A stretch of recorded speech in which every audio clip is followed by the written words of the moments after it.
My name is Shannon. I'm an addict. First of all, I would like to say it is past my bedtime officially. This is wild. So those of you that are here and it's past your bedtime, I feel you. We do recover. It definitely wasn't always that way. It was so great to hear you speak, Roger. Congrats on your 4 years. That's a really big deal. Sharing a home group with you and just watching you grow and just your whole process and just how eloquent you speak and the message you share. It's just this program is amazing. I know a lot of you in this room, I'm super stimulated tonight because I'm seeing all these friends I haven't seen forever. So this is really cool. There's a lot of people that are in this room that I've literally known my whole recovery, since the very, very beginning. And my clean date is 8/3/2014. And thank you.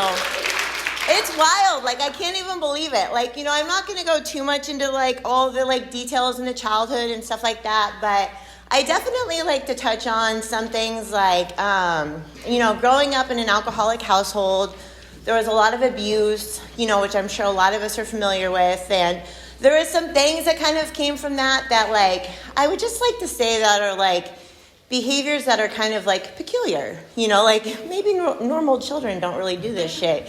But there was some things that really stood out to me that when I think about them and after doing step work and doing some therapy and all the things, I'm okay, I could see a little something starting there.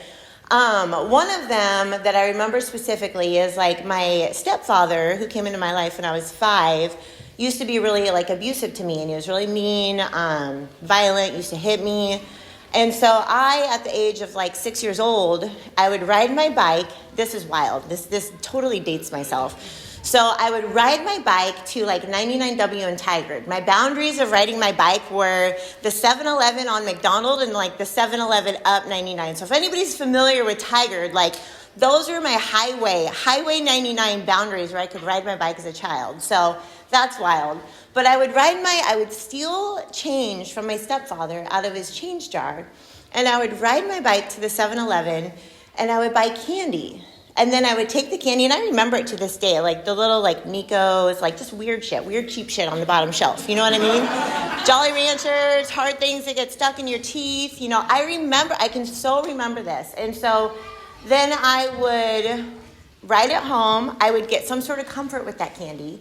And then I would hide it. I would hide it in a shoebox, and I would hide it outside, out in the yard somewhere. And this whole behavior pattern was empowering to me. And so I got some sort of relief from the candy, which we'll touch on the food addiction stuff later. But I got some sort of relief from the candy. I got some sort of empowerment from the sneaky behaviors, and then as a child, when you're helpless in this situation, I was helpless in this situation with abuse. I couldn't do anything. This was a way that I just kind of even the score. Okay, moving forward, take a note of that. Moving forward, Shannon's growing up, learning life, and I'm telling you guys, I grew up in West Lynn. I played a lot of sports. In high school, I was a really good student. I graduated with honors. I didn't do a lot of drugs or drinking in high school. I did a lot of sports, like I said. And, my family was something, I had clean clothes. I had food in my fridge. I definitely didn't start my my drinking and my drugging until after I got out of high school. Things looked pretty normal, right? But things on the inside were very dysfunctional. And so that was something that I kind of took with me too. It's as long as you can make it look normal on the outside, then everything's okay, right? So then Shannon graduates high school, and then she's, out partying a little bit, and I run into this crew of people that they were really exciting. I mean, I was 18. I had moved out. Me and my mom had gotten into it, and it had started becoming physical, and I moved out. And I met this crew of people that they were fascinating. They liked to party, and they would call this stuff brand new. And they're just and so they're just this whole thing. So then I get into some of these drugs that I had never used before. Like I said, I was just drinking a little bit, smoking pot a little bit, but nothing crazy. And so then I got in with these people, And then I ended up loving this drug so much that I completely burnt my life to the ground. Like I stayed at this, well, now I know it's called a trap house. I didn't know that at the time. But I literally never left this house in Vancouver, Washington for 6 months. Like, I don't even know what the hell happened to me, you guys. Like, it was so wild. Like, I felt so good, and I felt so good around these people, and they just accepted me, and we were cool, and we all lived at this house. And I remember, like, one of the guys, like, invented, like, Bowflex, and, like, the other guys were, like, they'd have, like, a Mercedes car with, like, BMW seats, and I was like, that's cool. Then, like, another guy, like, they never had any airbags in their cars, and I'm like, that's weird. I have no idea. Like I said, I grew up in Wesleyan, like, So that was, like, that's a big deal. Okay, that was a big deal. I went home after that, moved back in with my parents, kind of had another round of that, wound up with some other people, met some other people. I ended up getting pregnant. I realized I was pregnant because, like, drugs and alcohol didn't sound good. All of a sudden it, like, made me feel really sick, which was really cool. And then there was, a lot going on with that. The person who I thought was the dad ended up not being the dad. And I lived on my own at this time. And I remember going home to my house, and I remember being really afraid. And I remember being really afraid to tell my mom. I remember being really afraid to tell anybody. I remember feeling really alone. And I ended up going home, and I knew, for me and myself, I knew that I couldn't have an abortion. That was something that I had before when I was 16. And so for me, it emotionally wrecked me, so part of my options were, adoption. Somebody I know had done adoption before, and they're like, it's a cool thing. And so I'm like, okay, and so I'm just kind of like going through the motions of all this. I did it when I was 19 years old. I had my son, and I placed him up for adoption. And it's kind of crazy. Like, I like sharing it as part of my story because it's a really big part of my story. And, like, some of you, I know a lot of you in this room, and, like, it's really cool because it was an open adoption. And my son is, like, very much in my life now. Like, it's really cool. Like, we talk a lot. We're very close. He's been through his own addiction shit, and it just, like, it's really powerful because, like, these big keys in my story where it's like there's these certain points where I'm like, oof, little baby 19-year-old Shani, like, had to go through that, and you went through this and go through that. And I share all this stuff because I've heard people in meetings and speaking before that have shared this stuff, and it's told me that it's okay, and it's helped me not feel ashamed of the stuff that I've been through, and be able to talk about it too, because it heals me, and I used to not talk about, my son very much because it was like a shameful thing. My mom kind of tried to hide me away because, like, remember what I said, whatever you see, as long as everything looks good, everything's good. So she was like, oh, we're going to hide her. We didn't tell the family. And so I internalized that as, like, I thought there was something wrong with me. I thought there was something to be ashamed of. Then I would go visit him in Reno with his family, his adoptive parents, and there was, like, a parade. Like, they're like, Shannon's here, the birth mom's here, this is so exciting, and just, like, all this stuff. So it was very confusing, but it's like, wait a minute, and so it's like I lived in this, like, kind of like double world, and I share this stuff because it's like everything comes full circle, and I'll definitely, like, bring it all in. It's kind of wild, and it's really cool. But moving forward from that, after that, I feel like my things slowed down a little bit. I kind of, like, normified, for a few years. I was just kind of, like, drinking. I got myself into a really nice abusive relationship in my 20s. We were both drinking pretty heavily. It strangely really mimicked the relationship with my stepfather. That's so weird. None of you can relate to that. And then when I was, like, 28, I just reached this point where I finally had enough. The cycle of abuse had gone on enough. And as somebody that was in an abusive relationship, I can tell you what I've learned and how I have compassion for myself today is I've recognized that the need that I had was to be loved. And so in this relationship that I had with this person that was abusive, they would have this cycle where they'd be really mean, and then things would escalate, and then they'd hit me, and da-da-da-da. Well, after the physical abuse happened, then that person would be really nice to me. So that was my need. I was so broken and I had such low self-esteem. I needed that love so bad that I was willing to take a punch and get my ass beat, be choked, be strangled, be almost killed like numerous times, had a gun pulled on me. And you guys, I stayed. Like I fucking stayed. Like that's wild. You know, I put him in jail. He had a daughter, you know, and I stayed. And I share this shit. This is really vulnerable shit, but I share this shit because I want other women that are in this room to know that if you have been in a similar situation as this and you've stayed, that's okay. Because when we have a need, and the need is to feel love, then we will do really crazy things sometimes, and we will be in denial in order to get that love. You know, and so I was finally able to leave that relationship when I was 28, packed up my car, don't give a fuck, I'm out of here, bye, made it, gone, never looked back. And that was another point, you know, where I put a bookmark kind of in my life where I'm like, okay, little Shanny, right there, man. Right there was another spot where it's like, okay, heal. Like I needed to heal, but we're not healing. We're going to the clubs. We're not healing. We're going to the clubs. We're getting instant validation, attention, alcohol, drugs. I want it all. Validate me, love me, talk, say nice things to me, tell me I'm pretty. I don't even care. Like, I loved that lifestyle so much that I went back every single night. Like, I was such a little club rat. Yeah, I know when Roger was sharing his story, I was like, yep, yes.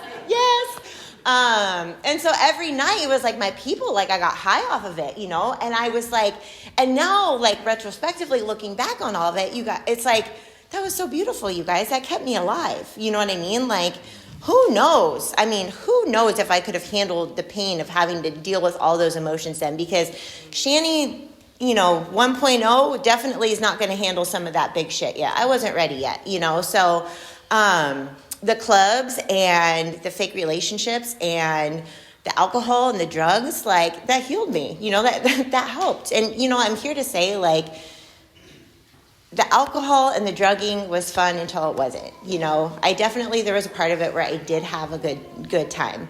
And then it didn't have a good time. And so basically as things progress, as we know that this disease does, I started, you know, staying out later, doing more things to help stay up later,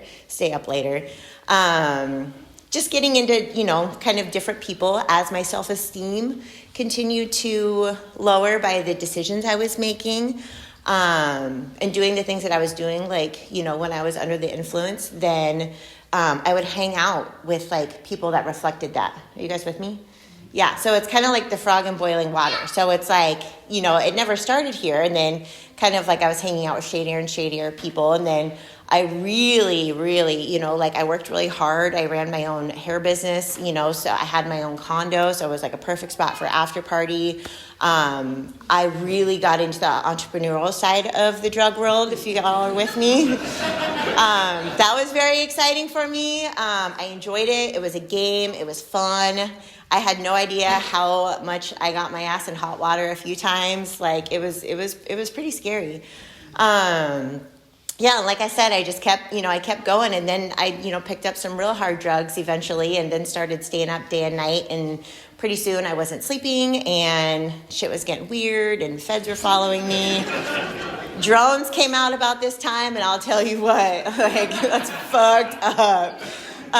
You know, and it wasn't good. My family was starting to catch on. I was like 2 hours late for Thanksgiving, with some excuse, right? You know, I hadn't slept, and I just remember this. And I remember, after that Thanksgiving, I wasn't holding it together very well at all. I was starting to look like a raisin. I wasn't looking very good. You know, I wasn't sleeping very well. I, would be like an hour late to work. I would go do drugs in the bathroom while my client was processing. I would go tanning while my client was processing. Like, I was so recklessly entitled. It was disgusting. Like, I didn't even give a shit. I didn't give a shit about anybody. And I would do this like weird flip thing that like, if I was so late and like, you know, there was a car accident on I-5 or, you know, whatever, my grandma died or this or that, I would like flip it so immediately and make this huge dramatic thing to like get my client to feel bad for me and be like, oh, I'm so sorry. Are you okay? Like, never mind, I'm an hour and 45 minutes late for their appointment. You know what I mean? Because like it's Shannon's world. Everybody else is just living in it. Like, it was getting pretty gross. Because what do we know? We know when it's getting gross. We know when shit gets like that. We're suffering. We're genuinely like we're suffering. We're running. Like we're running. And so then it's like so wild to me because it's like I could have not planned a more divine intervention for my life. Things were getting really bad. I wasn't able to show up and look like a normal person anymore. It was like Christmas time was coming up. I was supposed to like buy my stepbrother a present, never got around to it. I was supposed to make some shit, for Christmas Eve, and I was supposed to sleep. Didn't sleep before Christmas Eve. So I knew my ass was in hot water for that one. Didn't get the Christmas present. And I remember being so stressed about all this because it was like they were finally going to know. Everybody was going to know. And I was at Whole Foods downtown and doing my usual shoplifting and paying for things because I'm like, I have a right to shoplift if I'm buying things, right? It's like Shannon's world. Everybody's living in it. And so loss prevention was on to me. I'm pretty sure they had me marked from when I walked in the door, sniffing around the beauty products for probably like 2 hours, looking real sketchy at this point. I'm in my friend's Jag, his brand new Jag, that he let me drive. I don't know why. He had really bad boundaries. And I was on drugs. And so I had his car, and loss prevention gets me. I have a shit ton of drugs on me. Loss prevention gets me, and they tell me to, go upstairs to their room, and they're going to search my bag. So I was like, okay. So they search my bag. They don't say anything about the drugs, but I'm like, I'm not stealing anything. Like, I'm just being like a little terror. And then they have a police officer come in, and I was like, uh-oh. And so I was like, can I have my phone to, I need to go text my parents and tell them I'm not going to be there for Christmas. And they're like, sure. So I'm like, this is the unmanageability of my disease, that 2 seconds that I had to text my family and say, guess what? I'm going to jail. I need some help. Did I do that? No. Can you all guess what I did? I cleared my phone. So I'm sitting there in the 2 seconds that I could have texted my family and let them know that I was in trouble. And I was more worried about clearing my phone, which actually it's probably why I'm standing here today. But I cleared my cell phone out, and then the officer told me that I was going to jail. I threw a fit, naturally. And I just remember like yelling and just throwing a fit, and he's dragging me all the way through Whole Foods in the Pearls, super embarrassing. And we are outside. He asked to search my bag. I said no. And then he did, and he found a bunch of drugs. He's asked me about the drugs, and I'm like, well, your friends at Whole Foods had my purse last, so. Again, this is probably why I'm standing here today. But remember, this isn't me. This is God's grace. This is God's grace. 1, 2, 3. There's a lot of graces I got all at one time. So he takes me to jail. I still don't really actually believe I'm going to jail. I've never been to jail. I'm in downtown forever. And then it wasn't until the lady comes to take me back, and I've got to change, and I've got to bend over, and I'm like, okay, I'm going to jail. So they're taking me to Inverness immediately. Spent Christmas through jail.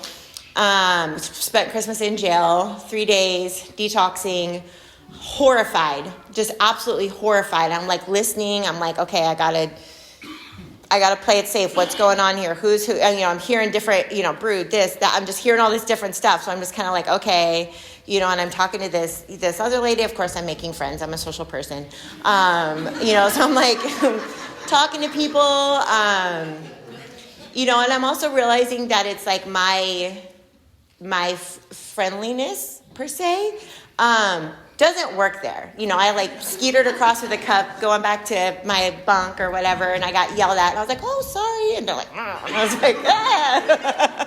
So I'm like, what is this shit? I was like, so three days there, that was good.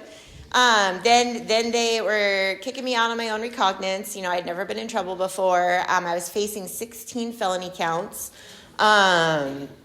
You guys, I thought my life was over. I was like, oh my God. Like, and I remember this, like I said, I bookmarked different things. And I remember this moment because this was the moment I surrendered to my disease. I was like, fuck it, you win. Like, okay, like I'm just going to be a drug addict, drug dealer for the rest of my life. And this is what it is. I've fucked up too much. All my clients know, clients are messaging me like, where are you? Or we heard about you. And I was so like the shame. Oh my God, the shame. And like that reading about like not being able to look at people, like the shame. Like I just felt like my head hung so low. And, that was on December 24th, 25th, 26th. By using from that point on, got really bad. I multiple times woke up in my car, like multiple times. One time I was at Pet Pantry, someone knocked on my window. One time I bumped a car in front of me. Oops.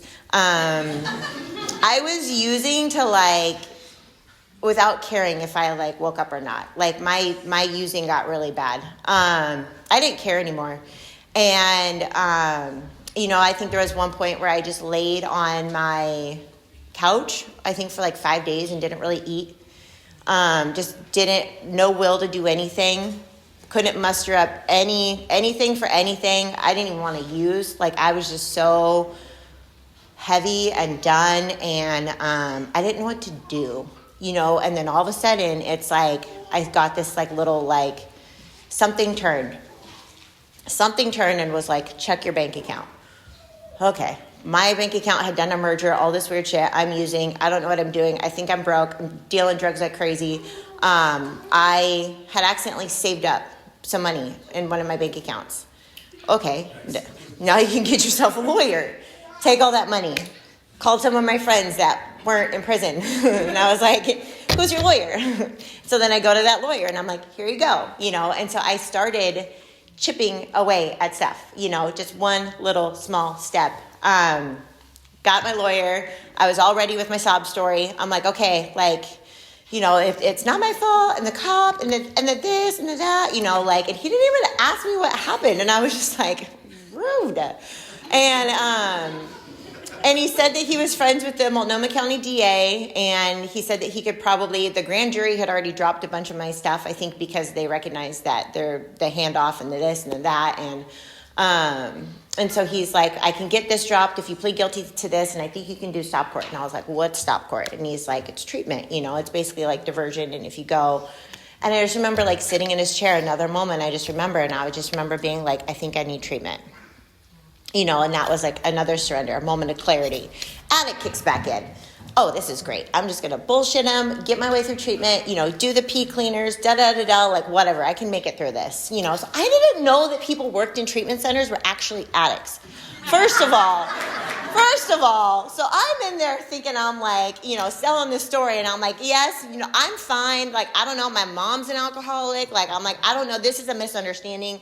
Like, can we just like scoot me through this real quick? And no, they were on to me really bad. And I had to go to court like every week. There's one judge that I could manipulate. Then I had this Judge Ryan. I'm not sure if anybody is familiar with Multnomah County or Stop Court or this, but there was this Judge Ryan, and like he was a dick.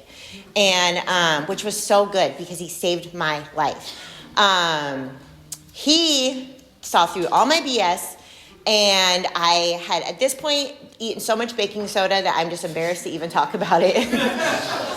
It did never work for me. The pee cleaners didn't work for me. But then I found out that you can't use after you do the pee cleaner. Like, that's probably why it didn't work. Like, I'm just failing. I am failing at all of this really bad, you guys. And this judge told me that he was going to throw me back in jail. And I was like, I don't want to do that. So I had this fear. And so I was like, okay, I don't want to do that. I've been to a meeting. I'll go to meetings. I'll do whatever it takes. And he was like, okay, this is like another God shot. Remember, God's grace?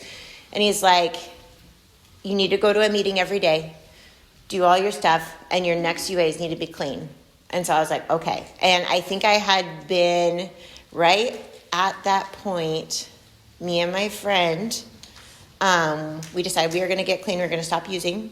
So we went to Fred Meyer's and we stole like all the essentials that we would need to help us like get through those first couple days. We didn't have any money, and we were entitled. Remember, Shannon's World, and so then we were able to get clean, and I stopped using, and I went to a meeting here and now, nighttime downtown. The first time I tried to go, I was super late. I got out of my car. I ran around the meeting. There was a bunch of people like outside smoking, and just the whole thing just stressed me out. So I got back in my car. I went home. I was like, that's not happening. And the next night I went and I made it upstairs. I sat in the back. I was really scared. And somebody called on me because they're rude. And I remember just like opening my mouth to just be like full of shit again. I was just going to be like, okay, this is all a misunderstanding. I don't know how this happened. I don't even know why I'm here, you know. And I just finally, it's like I just felt like this like surrender. Like I felt like this like just this moment where I could just like, you know, and breathe into it. And I just told the truth. I was like, I'm an addict. I don't know what to do. I'm really scared. I need help. You know, and so everybody came up to me after the meeting and they were really loving and they gave me hugs and they gave me IPs and they gave me this and the coffee and the this and the this. And I went home and I was high. Like I was just like, oh my God, I love recovery. And I sat up for like hours, high off any coffee, living the program, reading all the IPs. I was like, I'm going to be the best little recovery addict. I was like, oh my gosh, I'm in it. Like, let's go. And so I went to meetings every day. Like I said, remember, good student. It all ties in.